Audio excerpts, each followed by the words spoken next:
1,952.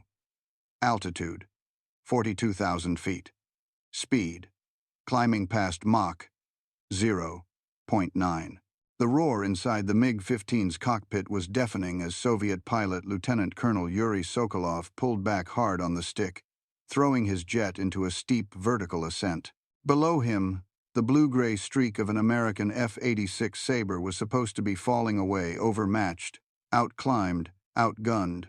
For months, Soviet air combat doctrine had drilled this into him.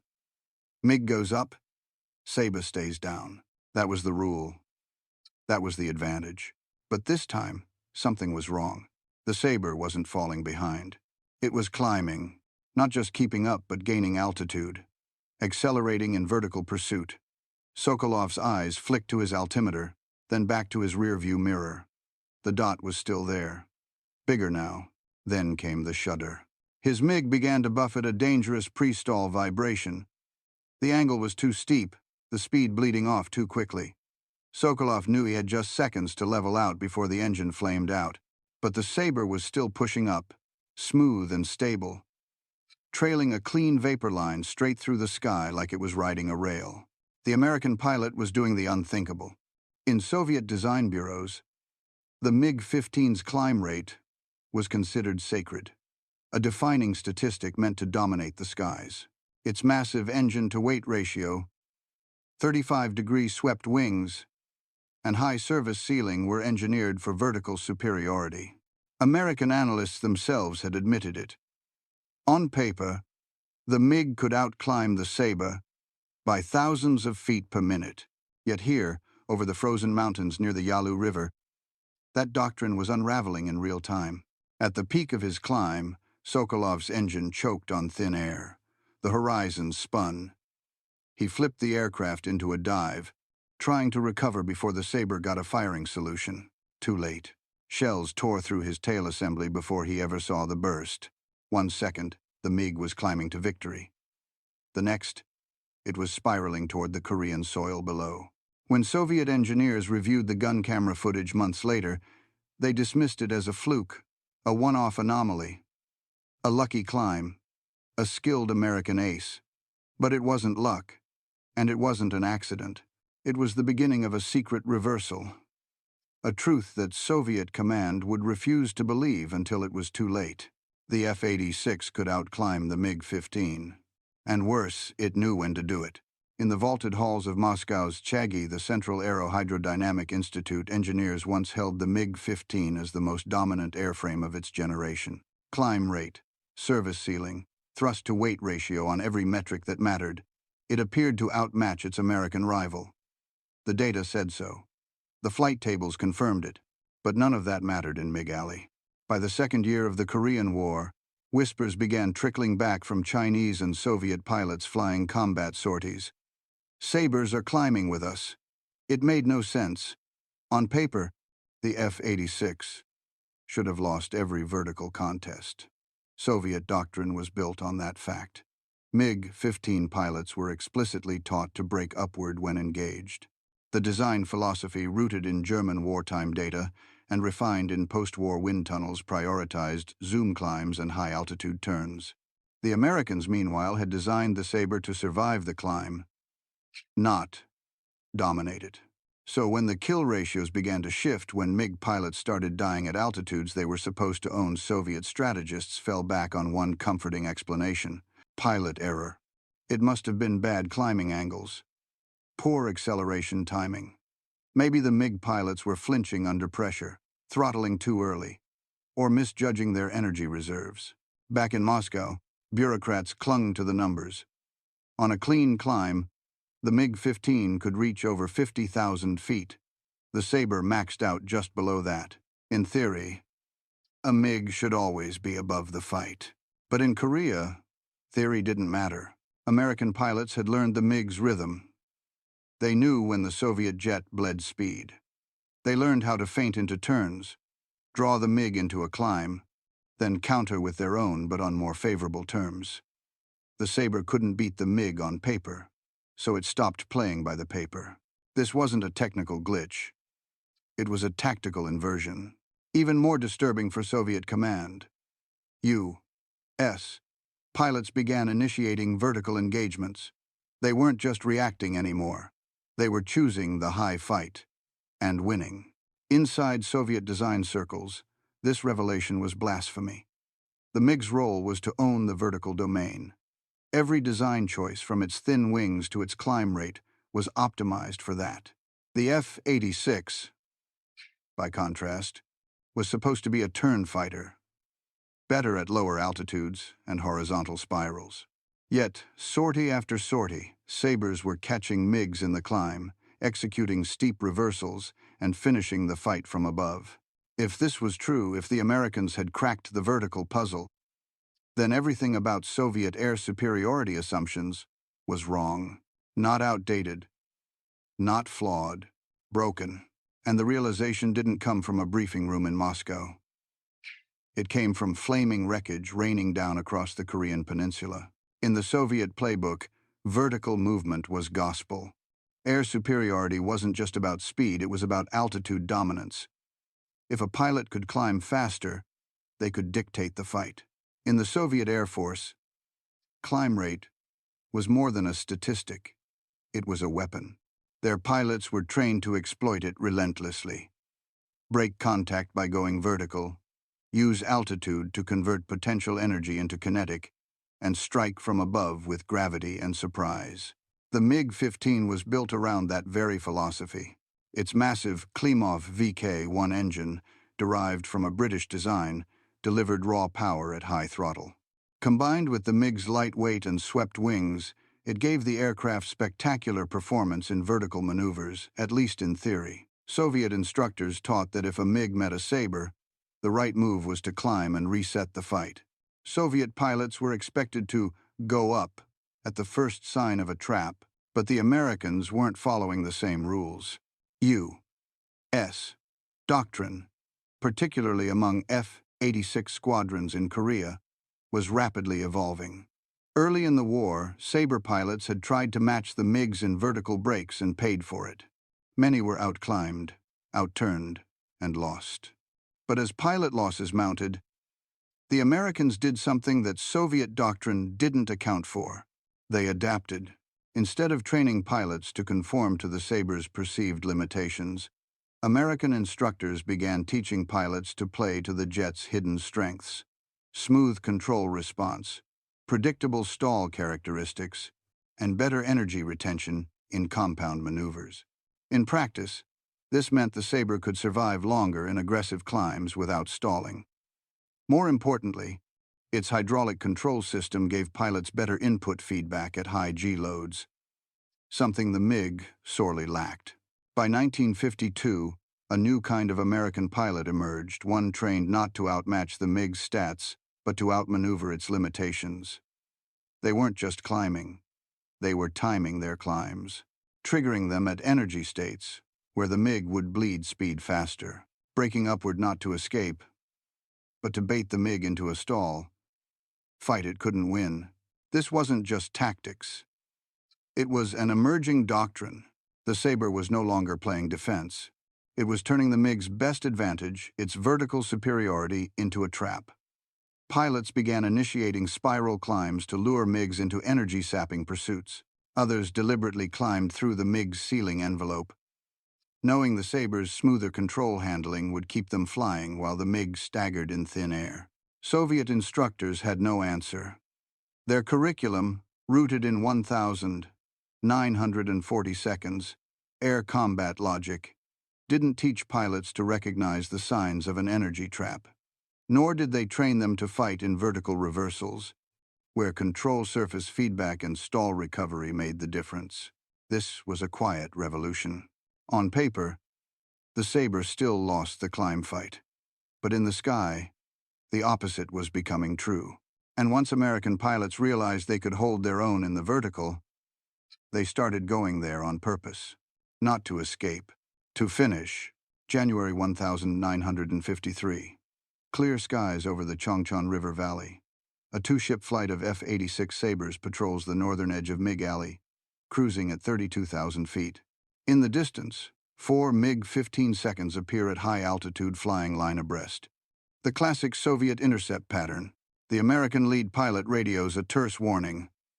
"We've got company. Climb and roll." Both Sabres bank hard and begin an upward spiral, bleeding speed for altitude. It's a risky move. The MiGs are already higher. Soviet doctrine says this is their kill zone. They pounce. Two MiGs dive to engage while the other pair loops upward, cutting across the Sabres' climb path to trap them from above and below. It's a textbook hammer and anvil maneuver, but it doesn't go according to plan. The Sabres don't stall. They tighten their spirals, gaining altitude and rotating outward, forcing the MiGs to abandon their diving runs and chase into vertical turns. Now, they're behind the energy curve. That's when the lead Sabre does the impossible. Pulling into a near-vertical climb, the American pilot forces his aircraft past 42,000 feet, pushing the engine to maximum thrust. His nose is pointed to the edge of stall angle, yet the jet holds. In the rearview mirror, one MiG struggles to follow. It surges upward but too sharply. Its speed drops, control surfaces wobble, and then buffet. The MiG is stalling. At that moment, the Sabre pilot snaps into a half-roll and dives inverted, an aerial maneuver known as the high yo-yo. In a flash, he reverses direction and pulls behind the floundering MiG. A 2-second burst from the 50 cals. The MiG shudders, disintegrates, and vanishes into the thin air. On the ground, intelligence teams would later review the gun camera footage frame by frame. What they saw broke every performance assumption the Soviets held. The Sabre had entered the climb at a lower speed and altitude. It had matched and exceeded a MiG's vertical profile. It had killed uphill. That wasn't supposed to be possible. Engineers at Mikoyan Gurevich had published hundreds of calculations proving the MiG's superiority in zoom climbs. Simulations showed that Sabres should stall before reaching the MiG's altitude. But here it was filmed, logged, confirmed. The Sabre had not only survived the vertical fight, it had owned it. The post-mission report was classified as combat anomaly. Soviet advisors later dismissed the climb as fuel weight dependent, or blamed it on temporary jet stream advantage. But American pilots knew better. This wasn't a fluke. It was the result of tactical adaptation, pilot training, and control fidelity. The Sabre's controls, more responsive at high angles, less prone to stalling, gave it the edge when used correctly. The laws of physics hadn't changed, just the way the Sabres were flying through them. The first intelligence packet reached Soviet command in mid-February 1953. Disguised under the usual battlefield summaries and intercepted communications, it contained something deeply unsettling. Multiple confirmed reports from Chinese and North Korean pilots claiming that American F-86 Sabres were not just surviving vertical fights, but initiating and winning them. The reaction in Moscow was instant disbelief. Engineers at the Mikoyan Gurevich Design Bureau scoffed. The VK-1 engine gave the MiG-15 one of the highest thrust-to-weight ratios of any jet in the world. In test climbs, the aircraft had consistently reached altitudes above 50,000 feet faster than any NATO airframe. The Sabre, meanwhile, had inferior performance numbers across the board: lower ceiling, slower climb, and significantly less cannon firepower. Yet somehow, in real engagements, the Sabres were shooting down MiGs in the climb. In high-level briefings, Soviet air marshals debated the cause. Some blamed cowardice among Chinese pilots. Others accused U.S. forces of falsifying kill data. When footage of an F-86 kill in vertical pursuit was eventually smuggled back via ground operatives, Soviet analysts chalked it up to pilot positioning anomalies. They refused to accept the core truth. The MiG's dominance was being undone by how the Americans were flying, not what they were flying. Still, the evidence mounted. By March, several squadrons stationed along the Yalu reported increased MiG losses in vertical engagements. More worrying, captured Chinese pilots admitted that they had stopped initiating steep climbs against Sabres. The Americans had turned those fights into traps. Mikoyan engineers conducted a rapid internal review. They examined the flight control surfaces of the MiG-15, testing for signs of instability under sustained vertical G-loads. When some units reported trim control lag at high altitudes, engineers proposed an experimental retrofit, but the results were inconclusive.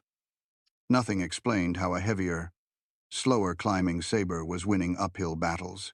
So, they turned to denial. The official directive from Air Defense Command ordered all MiG pilots to avoid vertical dogfighting when outnumbered or outpositioned, a stunning reversal from the original combat doctrine, which emphasized climbing dominance. Instead of updating the design or doctrine, the Soviet response was to limit engagement parameters.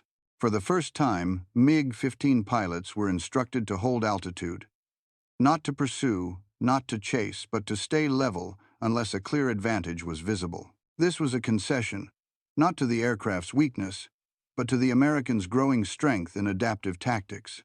But it wasn't enough, because every day the Sabre pilots kept climbing, and every time they did, more MiGs fell from the sky, defeated by what Soviet engineers insisted was impossible.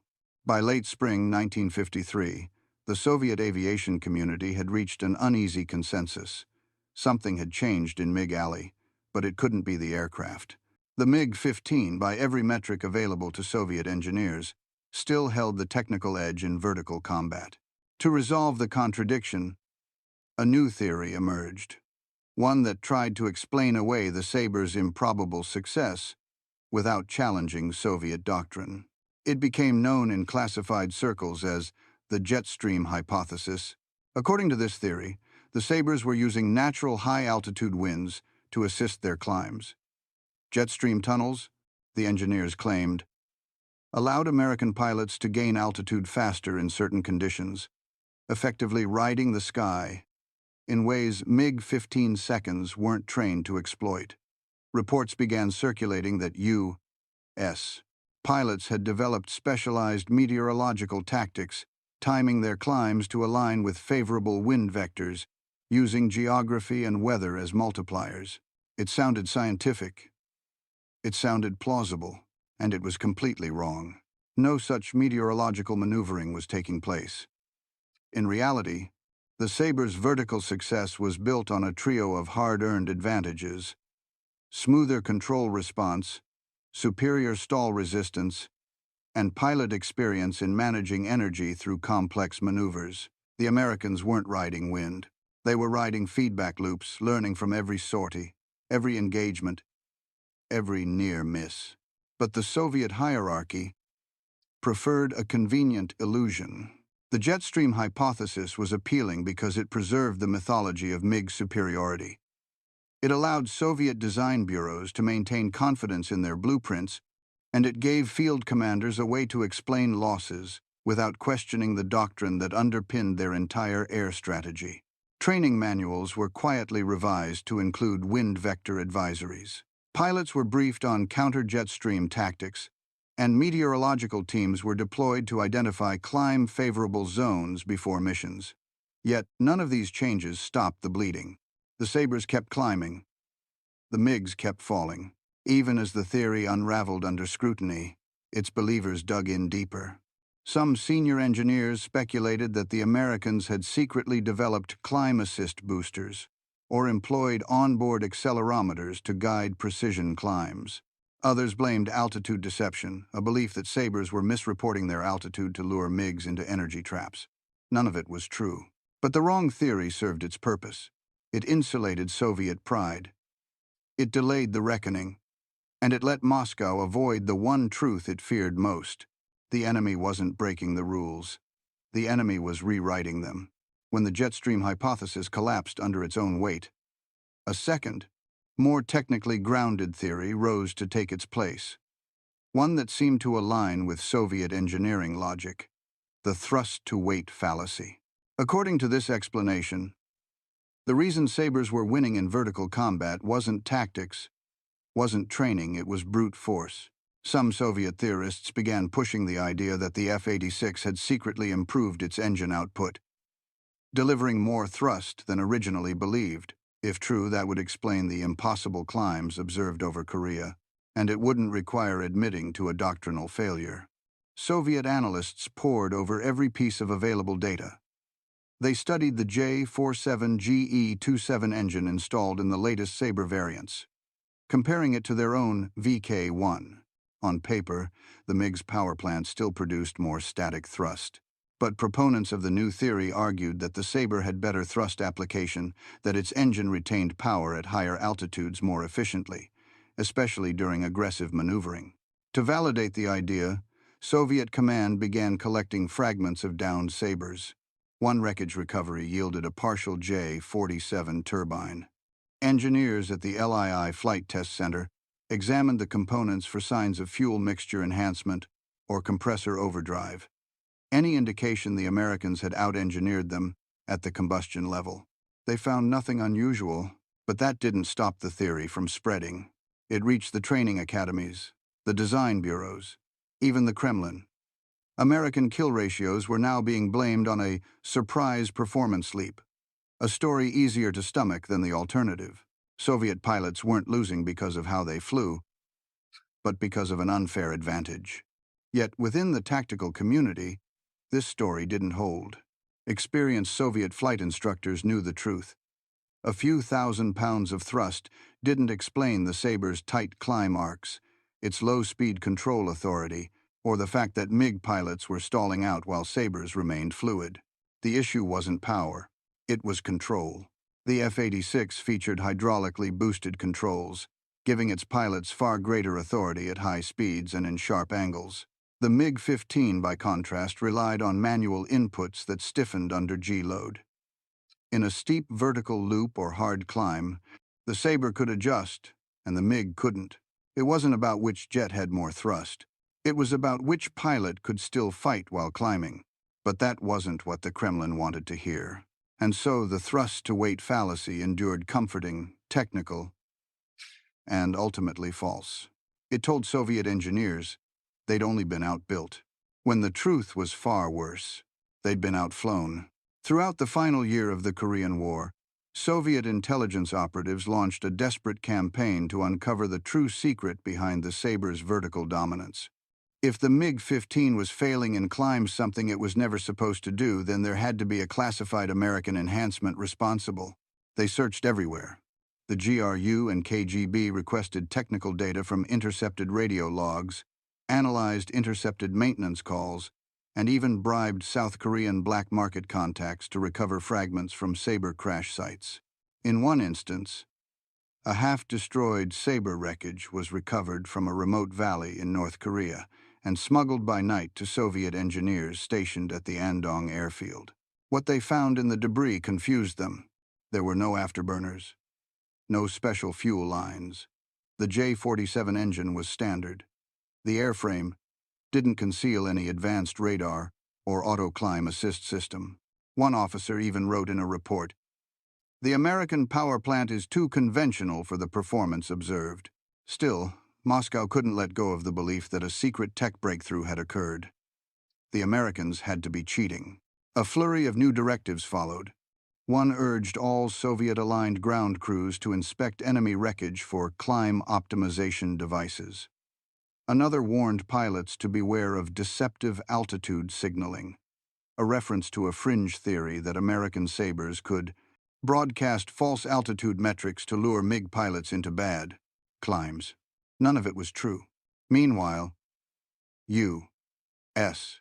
pilots were debriefed after each sortie, and that data tied directly to flight recorder logs, engine RPM curves, and climb angle trajectories was analyzed and folded back into tactical updates within days. That loop of real-time feedback and procedural adaptation gave Sabre units a decisive edge no Soviet system could match. Even more critically, American training adapted during the war. Fighter weapons schools back home were already updating their vertical maneuver protocols based on Korean combat footage. Soviet pilots, by contrast, were taught fixed patterns rooted in, it wasn't the engine, it wasn't the airframe, and it wasn't luck. The secret behind the Sabre's vertical dominance, what truly terrified the Soviet command, was a system. A system built not from steel or oil or fire, but from process. From training loops, mechanical refinement, and the relentless U.S. obsession with pilot feedback. At the core of this system was pilot-centered design. The F-86 wasn't faster than the MiG-15. It wasn't higher flying, and it certainly wasn't more heavily armed, but it was easier to fly at the edge of performance.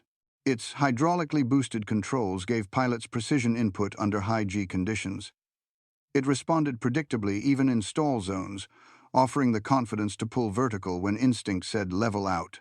Soviet aircraft, by contrast, required brute strength and raw nerve to fly into tight maneuvers.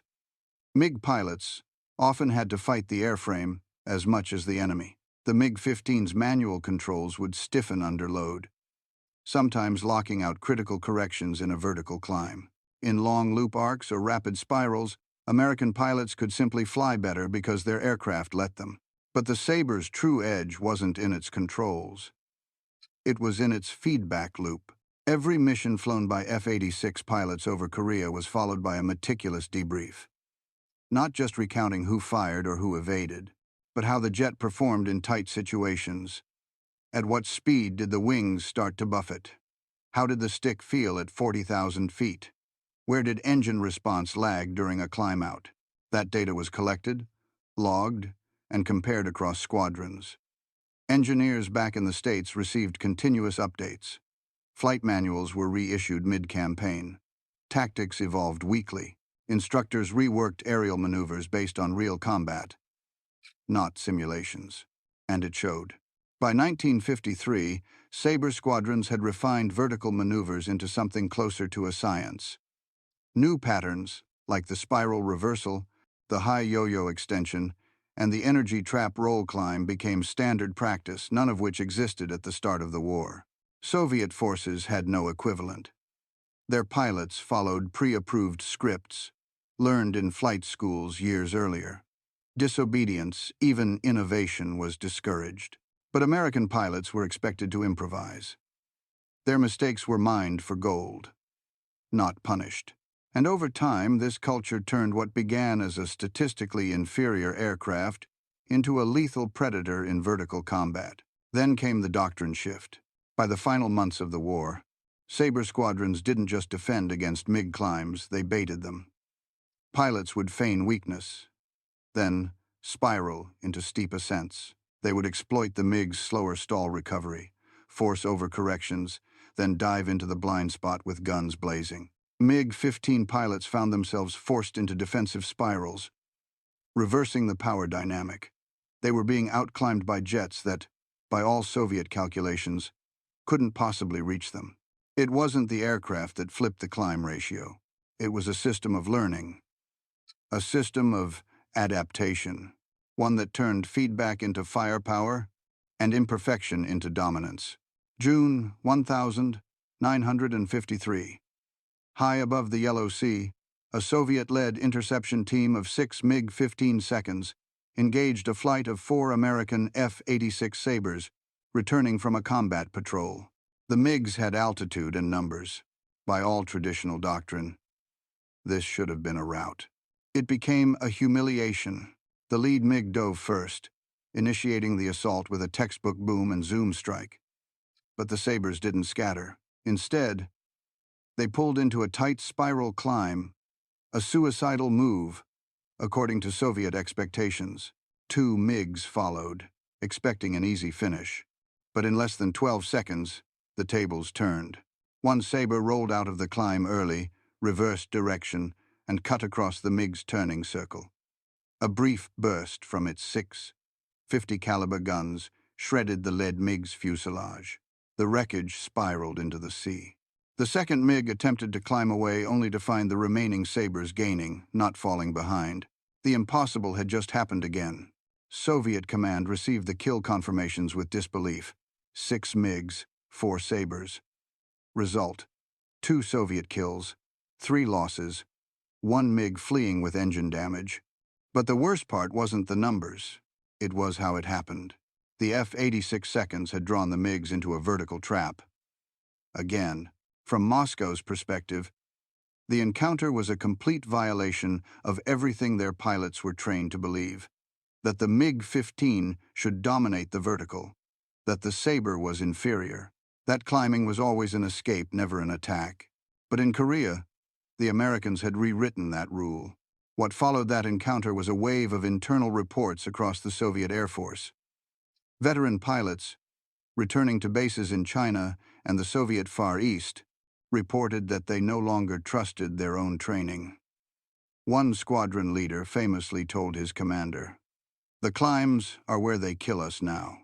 The implications rippled through Soviet doctrine. Combat manuals, previously dominated by altitude-based strategy, were quietly edited. Engagement protocols began emphasizing lateral turns and energy conservation, not vertical pursuits. But the psychological damage was done.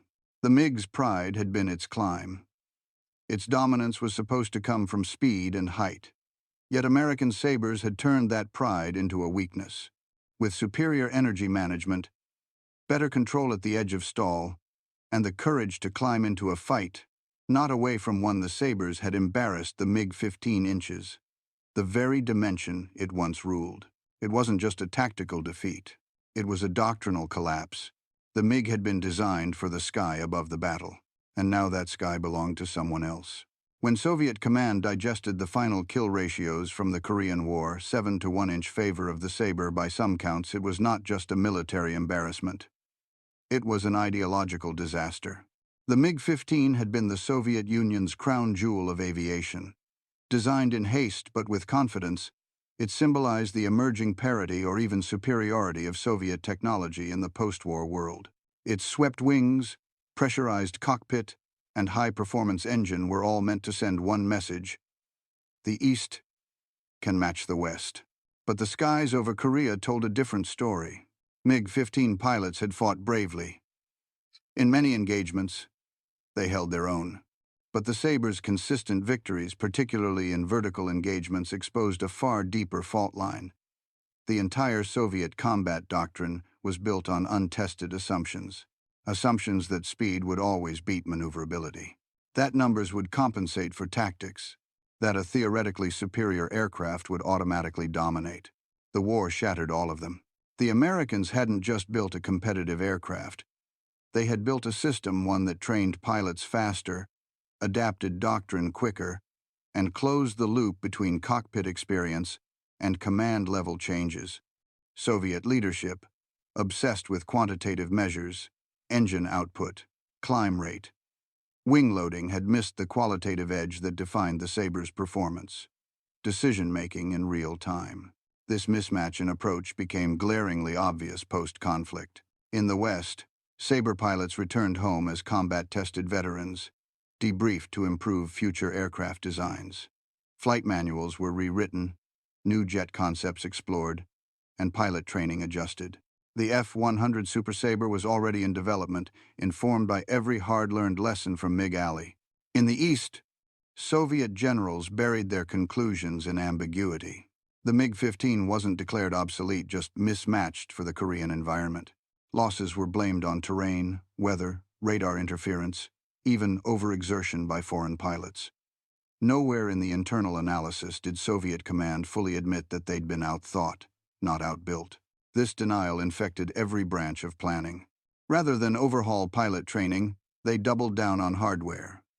Rather than reform the feedback loop, they designed new aircraft with faster speeds and heavier firepower. But none of that addressed the systemic failure. The MiG-15 had climbed into the war as a symbol of Soviet might. It limped out as proof that machines without adaptable minds behind them are just targets waiting to fall. And in the years to come, that failure would echo not just in future dogfights, but in every Soviet decision to prioritize numbers over flexibility, hardware over doctrine, and control over creativity. Long after the Korean War ended, the ghost of MiG Alley haunted Soviet war planners. They had learned too late that the F-86 Sabre's climb wasn't a fluke, it was a signal. A sign that America had mastered the art of marrying design with doctrine, machine with mind. The climb ratio flip became a metaphor for something deeper, the shift from brute force warfare to smart warfighting. And the lesson lingered.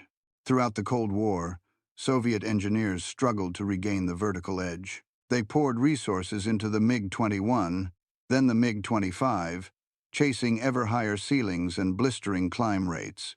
But no matter how fast they built, one question remained. Could their pilots outthink a system designed to learn in real time? That question loomed large in Vietnam, where Soviet-designed jets once again faced American machines. It echoed over the deserts of the Middle East, where Israeli Sabres and Skyhawks flying on Cold War lessons dominated MiG squadrons trained in the same outdated doctrine. And even today, when military planners study dogfight logs, the climb battles of Korea still stand out. Not because of the aircraft, because of the reversal. That moment when an underdog jet, outnumbered and outclimbed on paper, rose above the myths and rewrote what was possible. In the end, the MiG-15 didn't just lose to the Sabre. It lost to the idea that a war machine could be more than steel and firepower, that it could be a learning organism, adapting faster than its enemies could react. That was the ghost left circling over MiG Alley. Not the wreckage of fighters, but the wreckage of certainty.